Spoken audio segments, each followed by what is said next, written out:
Hello guys, what's going on? Welcome back. If this is your first time stopping in, please subscribe to the channel. Please like the video, comment, all that kind of good stuff. So it's been a couple days since I've made a video due to work and some other circumstances. So needless to say, just wanted to make a quick little update video, kind of tell you what I've been doing, where we're at, and what the plans are for like the week going forward. So one reason I wasn't able to make a video this week, like I said, work. I was working some long hours, all that kind of stuff. It just is what it is, and sometimes that happens. Another reason I didn't make a video was I was fabbing up some stuff, and I really just didn't have time to stop and record anything and all that. I do a lot of this on my breaks at work. But anyhow, as you can see, I made a bracket for our auxiliary transmission cooler, this big derail unit that we got. As you can see, it's these two little pieces of aluminum channel and then these two pieces of 1/4-inch flat bar. This is going to mount above the drive shaft underneath the bed of the truck. So that's something that we're going to be doing here shortly.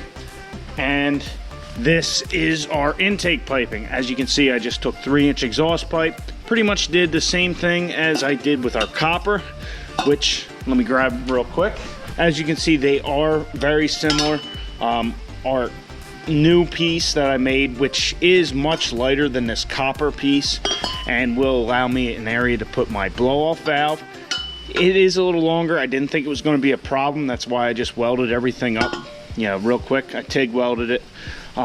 But once you get to holding it up on the truck, let's see here, like that. As you can see, it's a little long. The angles don't really match. If I flip it around,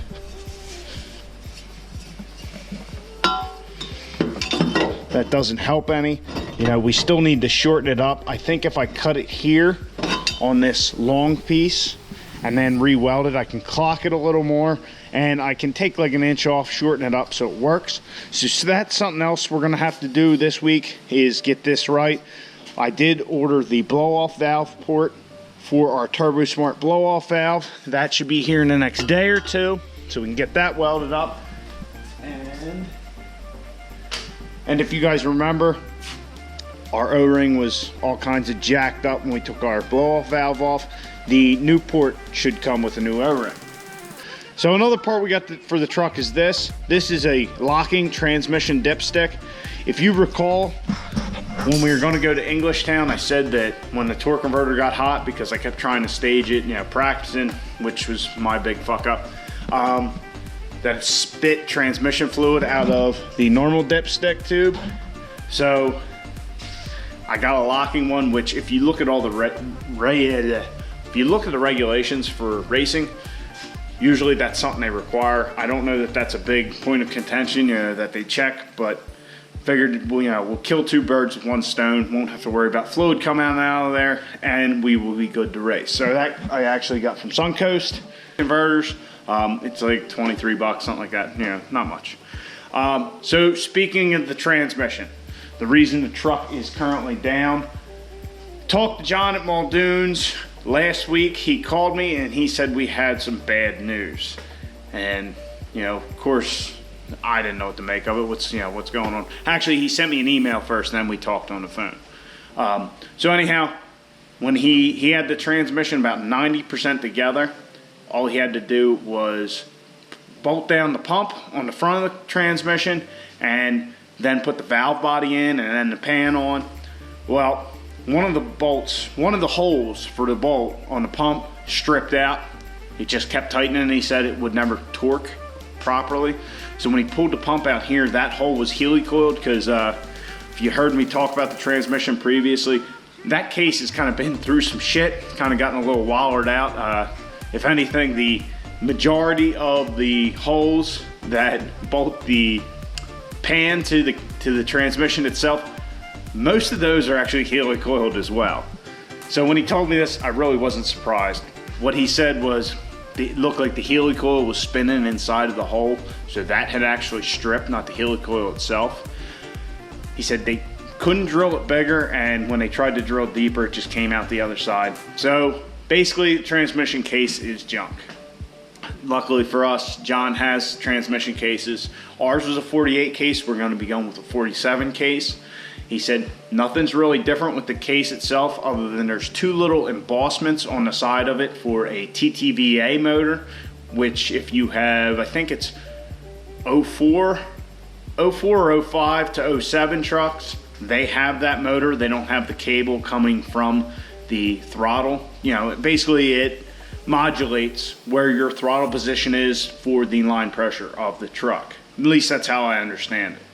So we're not going to have those two little embossments. It's not a problem. We don't use any of that. We have a slick little all thread set up to pull that TTVA lever back and keep it where we're going to want it.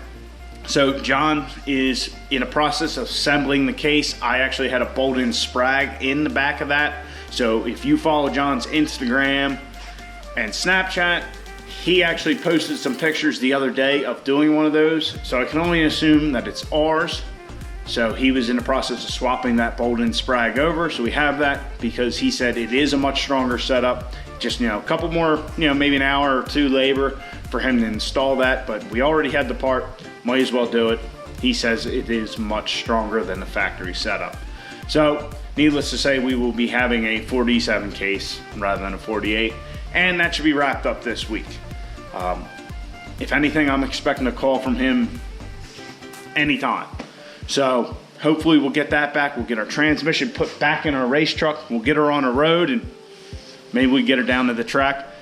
As you can see, it's very leafy around. There are leaves all over the damn place. I really need to mow and chop them up some more. Actually, the yard's not too bad down there, but up here it is. And as you can see, the driveway is almost non-existent due to the leaves.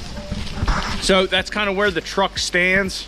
We're waiting on the transmission, but we got a bunch of little shit to do. We have some more parts coming in for it. I ordered some switches for it, some pretty fancy ones. I don't know how far out they are, but we'll get those back in. Then we drive the truck. Maybe we'll get it aligned.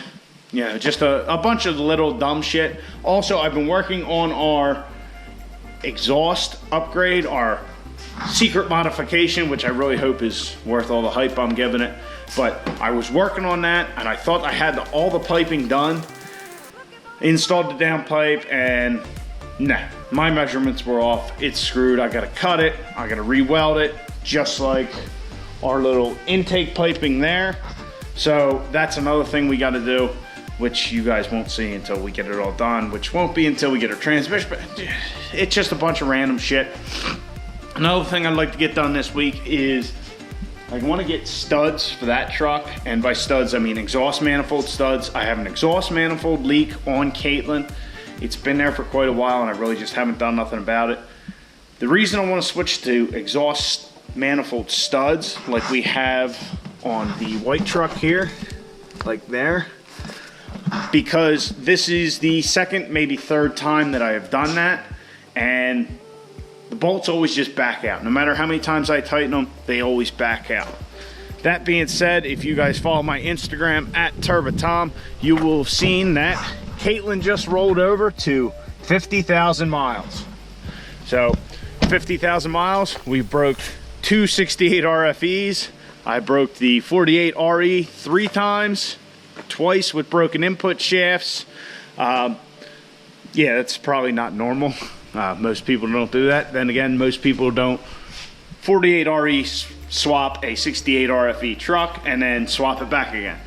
So 50,000 miles, really the only problems that I've had with the truck are self-incurred. I mean, never probably would have broke the 68 RFE the way I did, you know, having to have it trailered if I didn't take it to the track. I mean, that's where it broke with that both times. But when I put the S467 turbocharger on that truck, if you would give it full throttle in overdrive, it would definitely buck and carry on because the transmission was slipping. So that's just something to keep in mind for your truck. If you have a 68 RFE and you want to go with that bigger turbo, you can do it, but don't get rowdy with it. You're going to fry the clutches. I did have trans tuning. I think the newer trans tuning is probably better. At the time it was mini max tuning, which is still what we have, but that is not as superior as EFI Live. So, and I've heard good things about MM3 as well, so that's just another thing to keep in mind with that transmission. We got some wiring to do, bunch of little shit. I just want to update you guys, tell you where I've been, what's been going on. This week we're gonna get back to working on the truck. Hopefully I'm hoping by the end of next weekend, we'll have her all sorted out, running again, and maybe get to the track. So that's where my head is at.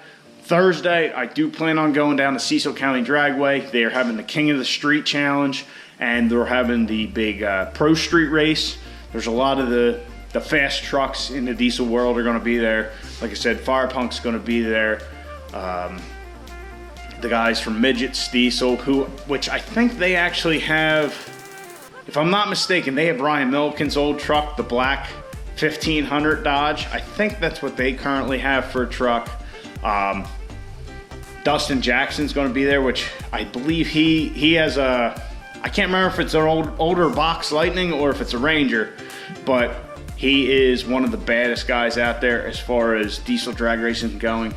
I think he actually won the NHRDA Pro Street class this year. So that's a pretty cool truck. Hopefully we get to see it. I believe the name of the truck is Old Hustle, New Flow. So that should be interesting. I'm excited to go see all that. It should be a good day of just racing and diesel pickups. So that's going to conclude this update.